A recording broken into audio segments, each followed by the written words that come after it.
വനം വകുപ്പ് നിരീക്ഷണം തുടരുന്നതിനിടെ അതിരപ്പള്ളിയിൽ കാലിനു പരിക്കേറ്റ കാട്ടാന ഏഴാറ്റുമുഖം ഗണപതി വീണ്ടും ജനവാസ മേഖലയിലെത്തി.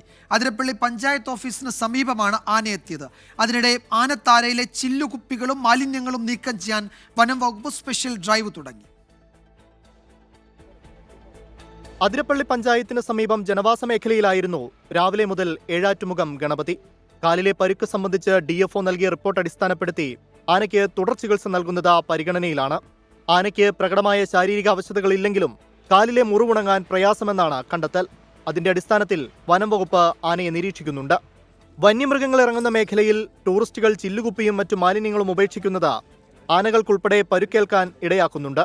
പരാതിയുടെ അടിസ്ഥാനത്തിൽ വാഴച്ചാൽ DFO R ലക്ഷ്മിയുടെ നേതൃത്വത്തിൽ മാലിന്യങ്ങൾ നീക്കം ചെയ്യാൻ ഇന്ന് പ്രത്യേക ഡ്രൈവ് നടത്തി. ടൂറിസ്റ്റുകൾ വന്ന് നിൽക്കുന്ന സ്ഥലങ്ങളിൽ പൊട്ടിയ ബിയർ ബോട്ടിലുകൾ ഇട്ടിട്ട് ആനയ്ക്ക് പരിക്കുണ്ടാക്കുമെന്ന് പറഞ്ഞ് പരാതികൾ സ്ഥിരം വരുന്നുണ്ട്.